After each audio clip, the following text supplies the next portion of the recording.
السلام علیکم ورحمۃ اللہ وبرکاتہ۔ آج ہم قرآن مجید کی سورہ نام کی چند آیت 106 سے لے کر آیت 110 تک کا مطالعہ کریں گے، جو نہایت اہم پیغامات پر مشتمل ہیں۔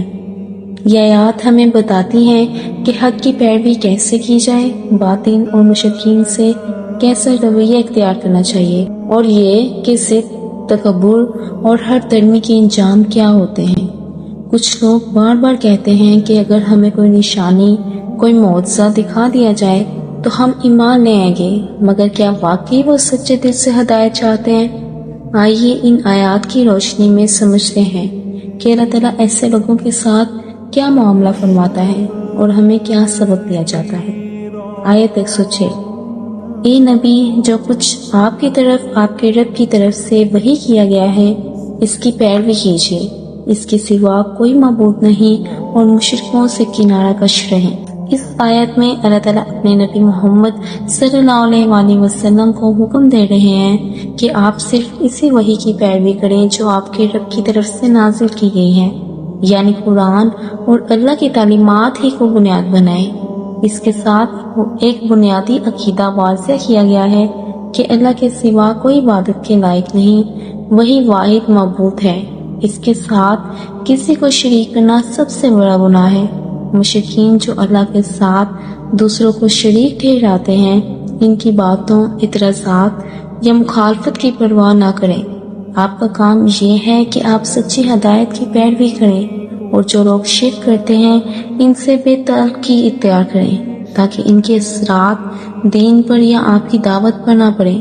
یہ آیت ہمیں بھی سکھاتی ہے کہ دین کے معاملے میں صرف اللہ کے احکام کی پیروی کرنی چاہیے اور معاشرتی دباؤ یا باطل نظریات سے بچنا چاہیے۔ آیت 107: اور اگر اللہ چاہتا تو وہ کبھی شرک نہ کرتے، اور ہم نے آپ کو ان پر نگہبان نہیں بنایا اور نہ ہی آپ ان کے ذمہ دار ہیں۔ اس آیت میں اللہ تعالیٰ نبی کریم صلی اللہ علیہ وآلہ وسلم کو تسلی دے رہے ہیں کہ مشرکین کے انکار اور شرک کے معاملے میں آپ کو پریشان ہونے کی ضرورت نہیں۔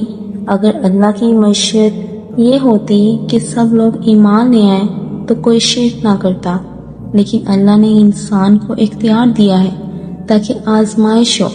آپ کا کام صرف پیغام پہنچانا ہے، نہ کہ ان کے دلوں کو بدل دینا یا زبردستی ایمان لانا۔ اللہ تعالیٰ فرماتا ہے کہ ہم نے آپ کو ان پر نگران یا جواب دہ نہیں بنایا، یعنی ان کے اعمال کے ذمہ دار آپ نہیں، ان کا حساب اللہ کے ذمہ ہے۔ یہ آیت ہمیں یہ سبق دیتی ہے کہ دین کی دعوت دینے والے کا کام صرف حق کو واضح کرنا ہے، لوگوں کو زبردستی ایمان پر مجبور کرنا اس کا کام نہیں۔ ہدایت دینا اللہ کا کام ہے، اور ہر انسان اپنے عمل کا خود ذمہ دار ہوگا۔ آیت 108: اور تم ان معبودوں کو برا نہ کہو جنہیں یہ لوگ اللہ کے سوا پکارتے ہیں، ورنہ وہ نادانی سے دشمنی میں اللہ کو برا کہنے لگیں گے۔ اس طرح ہم نے ہر قوم کے لیے ان کے عمل کو خوشنما بنا دیا ہے، پھر ان کو اپنے رب کی طرف لوٹ کر جانا ہے، اور وہی انہیں بتائے گا جو کچھ وہ کرتے رہے تھے۔ اس آیت میں ایک بہت اہم اخلاقی اصول سکھایا جا رہا ہے کہ مسلمانوں کو چاہیے کہ وہ دوسروں کے معبودوں کو گالیاں نہ دیں یا برا بھلا نہ کہیں، چاہے وہ جھوٹے اور باطل ہی کیوں نہ ہو، کیونکہ ایسا کرنے سے وہ لوگ ضد اور دشمنی میں آ کر اللہ تعالیٰ کی شان میں گستاخی کر بیٹھیں گے، اور یہ گناہ تمہاری وجہ سے ہوگا۔ دعوت دین کے آداب میں سے ایک اہم ادب یہ ہے کہ دوسرے کے عقیدے پر براہ راست حملہ نہ کیا جائے، بلکہ حکمت سے بات کی جائے۔ آیت کے دوسرے حصے میں اللہ تعالیٰ فرماتا ہے کہ ہر قوم کو ان کے اعمال اچھے دکھائی دیتے ہیں، یعنی ہر قوم اپنی راہ کو درست سمجھتی ہے، مگر اصل فیصلہ قیامت کے دن اللہ تعالیٰ کرے گا، جہاں ہر شخص کو اس کے عمل کے بارے میں خبردار کر دیا جائے گا۔ یہ آیت ہمیں سکھاتی ہے کہ دعوت کے کام میں حکمت، بردباری اور اچھے اخلاق کو اپنانا ضروری ہے تاکہ بات کا اثر ہو اور فتنہ و فساد پیدا نہ ہو۔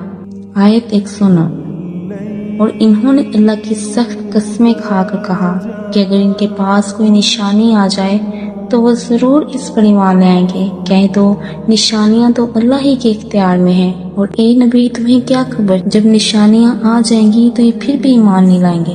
اس آیت میں کفار مکہ کے ایک رویے کو بیان کیا جا رہا ہے کہ وہ بار بار نبی کریم صلی اللہ علیہ وسلم سے مطالبہ کرتے تھے کہ اگر آپ واقعی سچے نبی ہیں تو کوئی معجزہ دکھائیے، جیسے آسمان سے کوئی چیز گرا دے یا زمین سے چشمہ نکال دے وغیرہ۔ اور وہ بڑی بڑی قسمیں کھا کر کہتے تھے کہ اگر ایسی کوئی نشانی آ گئی تو وہ ضرور ایمان لے آئیں گے۔ اللہ تعالیٰ ان کی بات کا جواب دیتا ہے کہ نشانیاں بھی اللہ کے اختیار میں ہیں، وہ جب چاہے اور جس کو چاہے دکھائے، لیکن اصل بات یہ ہے کہ ان کے دلوں میں عناد اور ضد ہے، نہ کہ ہدایت کی طلب۔ اس لیے اگر نشانیاں آ بھی جائیں تب بھی وہ ایمان نہیں لائیں گے۔ اس آیت میں ہمیں یہ سبق بھی ملتا ہے کہ صرف معجزات دیکھنے سے ہدایت نہیں ملتی، بلکہ دل کا اخلاص اور طلب حق ضروری ہے۔ آیت 110۔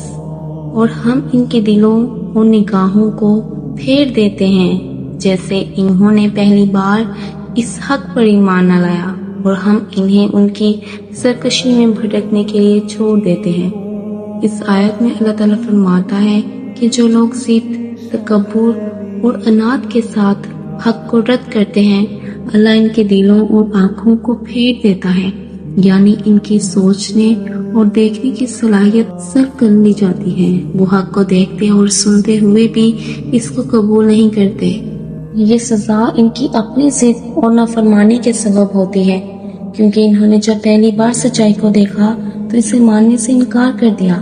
چنانچہ اللہ تعالیٰ انہیں ان کی گمراہی اور سرکشی میں چھوڑ دیتا ہے تاکہ وہ اندھوں کی طرح گمراہی میں بھٹکتے رہیں۔ یہ آیت اس بات کی طرف اشارہ کرتی ہے کہ ہدایت ایک نعمت ہے جو ان لوگوں کو ملتی ہے جو دل سے سچائی کے طالب ہوں۔ جو لوگ ضد اور تکبر کے ساتھ حق کو جھٹلاتے ہیں، ان کے دل پھر اللہ کی طرف سے بند کر دیے جاتے ہیں۔ آج کے لیے اتنا ہی۔ ہم نے سورہ نام کی آیات 106 سے 110 تک سیکھا کہ ہمیں صرف اللہ کی نازل کردہ وحی کی پیروی کرنی ہے، مشرکین اور باطل پرستوں سے جھگڑنے کی بجائے حکمت سے دین کی دعوت دینی ہے، اور یہ کہ ضد، تکبر اور ہر درمی انسان کے دل و دماغ کو اندھا کر دیتی ہے۔ قرآن ہمیں دعوت دیتا ہے کہ ہم ہدایت کی قدر کریں، اسے قبول کریں اور اس پر ثابت قدم رہیں، کیونکہ اگر دل ایک بار ہدایت کو جھٹلا دے تو پھر اللہ اسے گمراہی میں چھوڑ دیتا ہے۔ اللہ تعالیٰ ہمیں اپنی ہدایت پر چلنے کی توفیق دے، دلوں کو حق کے لیے کھلا رکھے، اور ہمیں کبھی بھی ضد، غرور اور گمراہی میں نہ ڈالے۔ آمین۔ اگر آپ کو یہ ویڈیو اچھی لگی ہو تو اسے دوسروں کے ساتھ ضرور شیئر کریں تاکہ قرآن کا پیغام ہر دل تک پہنچے۔ جزاک اللہ۔